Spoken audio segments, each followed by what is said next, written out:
Hello friends, आपने इन दिनों में एक वर्ड बहुत ज्यादा सुना होगा, वो है मशीन लर्निंग। मशीन लर्निंग के साथ साथ अदर टर्म्स आ जाते हैं, आर्टिफिशियल इंटेलिजेंस, डेटा साइंस। तो ये सारी की सारी चीजें हैं क्या? मशीन लर्निंग एक्चुअल में होता क्या है एंड इसके क्या क्या यूजेस हैं, किस तरह से इसका इंडस्ट्री का ग्रोथ हो रहा है एंड बाकी इंपॉर्टेंट जितने भी इंफॉर्मेशन है इस वीडियो में आपको बताने वाला हूं। My name is Saurabh Kothari. Let's start. तो भाई सबसे पहले चैनल को सब्सक्राइब कर लेना एंड बेल आइकन प्रेस कर देना ताकि ऐसी जितनी भी रेलिवेंट वीडियोस हैं वो आपको मिलती रहे। इंस्टाग्राम पे हमारा चैनल है स्किल बस ऑफिशियल, जहां पे आपको रेलिवेंट कंटेंट मिलता रहता है। अब मैं अगर बात करूं मशीन लर्निंग होता क्या है, भाई अगर मैं आपकी बात करूं एज अ इंडिविजुअल, तो आपने अपनी लाइफ में जो भी चीज सीखी है वो कैसे सीखी है? वो अपने एक्सपीरियंस से सीखी है। भाई या तो आपने वो खुद एक्सपीरियंस किया या फिर आपने बुक्स में पढ़ा, वहां पे किसी के एक्सपीरियंस से अपना एक्सपीरियंस डेवलप करा, या फिर ओवर द टाइम आप ग्रेजुअली चीजें सीखते रहे।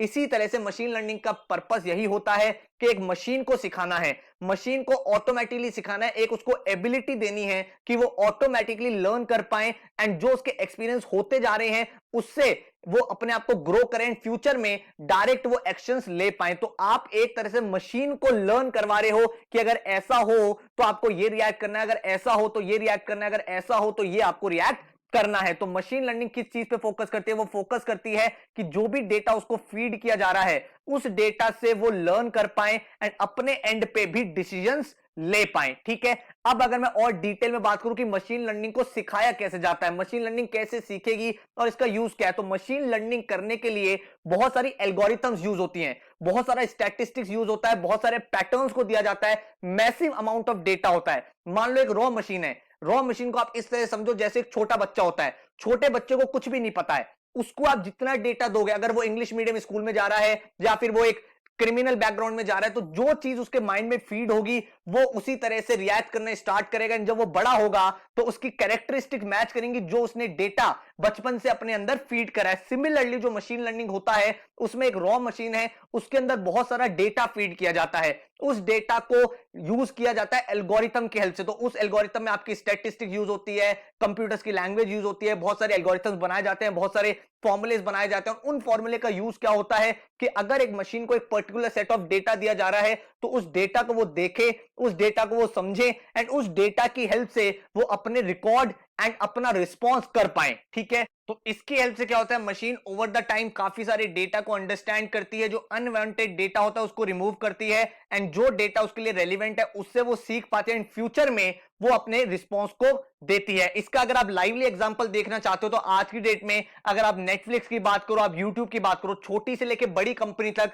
मशीन लर्निंग का यूज कर रही है। तो अगर आप देखोगे यूट्यूब, तो हर इंडिविजुअल का यूट्यूब जो है वो पर्सनलाइज्ड होता है। भाई आपके न्यूज फीड में जो आपका होम पेज है वहां पे जो आ रहा है वो आपकी जरूरी नहीं है फ्रेंड के भी फीड में आ रहा हो, तो आपके फीड में जनरली वही कंटेंट आता है जो आप देखना चाहते हो या रिसेंट टाइम में आपने देखा है। तो एक तरह से जो यूट्यूब के ऊपर पीछे मशीन लर्निंग एल्गोरिथम लगा हुआ है, वो एल्गोरिथम ये कहता है कि ये पर्टिकुलर बंदा कुकिंग की ज्यादा वीडियोस देखता है, तो जब आप नेक्स्ट टाइम वापस यूट्यूब ऑन करते हो, क्योंकि यूट्यूब ये चाहता है कि आप ज्यादा से ज्यादा टाइम यूट्यूब पे स्पेंड करो और वो स्पेंड आप तभी करोगे जब वो आपको ऐसी चीज दिखाएगा जो आप देखना चाहते हो। तो अगर आपका इंटरेस्ट कुकिंग में, आप बार बार कुकिंग का कंटेंट सर्च करते हो, तो नेक्स्ट टाइम जब आप यूट्यूब ओपन करते हो तो आप देखना आपको कुकिंग के रेलिवेंट वीडियोस दिखेंगे। इसी तरह से अगर मान लो कोई ऐसा इंसान है जो वाइन्स बहुत ज्यादा देखता है, तो उसको फिर वाइन्स वाली रिकमेंडेशन ज्यादा आते हैं। तो मशीन लर्निंग क्या कह रहा है, मशीन लर्न कर रही है कि आपका जो बिहेवियर है, आपका जो डेटा है, आप बार बार जिस कंटेंट को सर्च कर रहे हो उसी से रिलेटेड वो आपको कंटेंट देता रहता है ताकि आप ज्यादा से ज्यादा टाइम वहां पे स्पेंड करो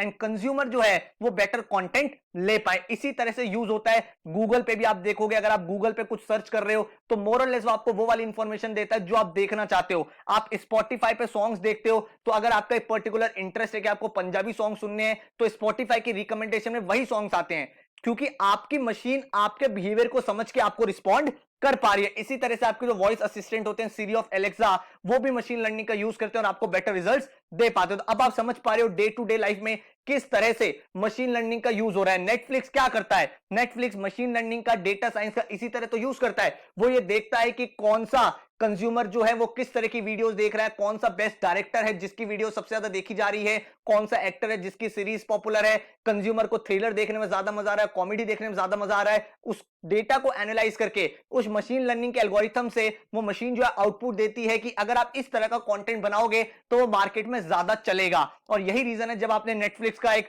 शो देखा होगा हाउस ऑफ कार्ड्स, तो हाउस ऑफ कार्ड्स नेटफ्लिक्स को पहले से पता था कि बहुत ज्यादा चलेगा। उसके पीछे रीजन क्या था कि जो इनकी मशीन लर्निंग अप्रोच थी, एल्गोरिथम थी, उन्होंने फिल्टर लगाए और ये देखा कि कौन सा डायरेक्टर सबसे पॉपुलर है, कौन सा एक्टर सबसे पॉपुलर है, कौन सा प्रोड्यूसर सबसे पॉपुलर है, कौन सा जॉनर सबसे पॉपुलर है, सबकी बेस्ट बेस्ट चीज उठा ली एंड हाउस ऑफ कार्ड्स बना लिया, क्योंकि उनको पता था पहले से कि कंज्यूमर इस टाइप का कंटेंट देखना चाहता है। तो ये usage day to day life में मशीन लर्निंग पे आ रहा है। अगर हम देखें और कौन कौन सी ऐसी फील्ड है जहां पे डेटा साइंस मशीन लर्निंग का बहुत ज्यादा यूज बढ़ता जा रहा है एंड फ्यूचर में और भी ज्यादा होगा, तो अगर आप हेल्थ केयर में देखोगे तो पेशेंट का डायग्नोसिस, भाई पेशेंट का डायग्नोसिस कराओ, डायग्नोसिस के बेसिस पे आज की डेट में डॉक्टर्स हैं, लेकिन भाई फ्यूचर में मान लो ऐसी एक सिचुएशन आती है जब डॉक्टर्स कम होते जा रहे हैं या फिर कोई ऐसी डिजीज आती है जब डॉक्टर्स की रिक्वायरमेंट बहुत ज्यादा है, तो उस टाइम मशीन्स को ट्रेन कर दिया जाता है कि अगर ऐसे कैरेक्टरिस्टिक्स आ रहे हैं, ऐसे सिम्टम्स आ रहे हैं, तो पेशेंट को ये डिसीज हो सकती है। इसी तरह से फाइनेंस की बात करते हैं, फ्रॉड डिटेक्शन हो सकता है। अगर कोई बैंक में क्राइम हो रहा है तो मशीन लर्निंग पहले समझ जाएगी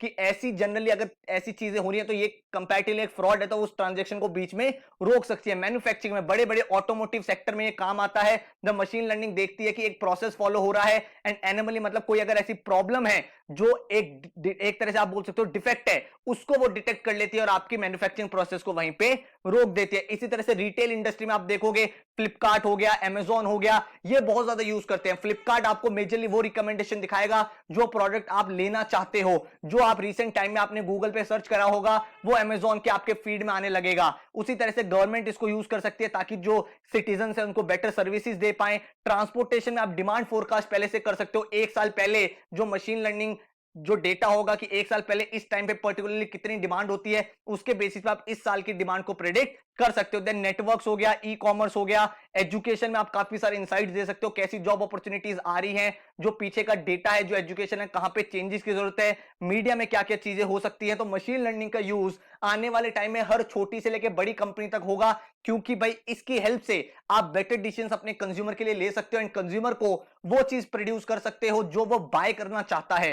तो ये पूरा का पूरा प्रोसेस है मशीन लर्निंग का और ये इसका यूज है। और मशीन लर्निंग कराई कैसे जाती है, उसके लिए बहुत सारे स्टैटिस्टिकल टूल्स होते हैं, बहुत सारी लैंग्वेजेस होती है, बहुत सारी एल्गोरिथम बनाई जाती है जिससे डेटा को अंडरस्टैंड किया जाता है और मशीन में फीड किया जाता है। तो ये सारी की सारी हमने कुछ अंडरस्टैंडिंग बनाई, कुछ इंपॉर्टेंट फील्ड देखी। अगर आपको कंटेंट पसंद आया तो वीडियो को लाइक करना, चैनल को सब्सक्राइब कर लेना, ताकि ऐसी जितनी भी रेलेवेंट वीडियोस हैं उसके अपडेट आपको मिलते रहें। एंड इसके अलावा भाई बेल आइकन प्रेस कर देना ताकि सारी वीडियो के नोटिफिकेशन आप देख पाओ। Thank you so much, all the best, take care.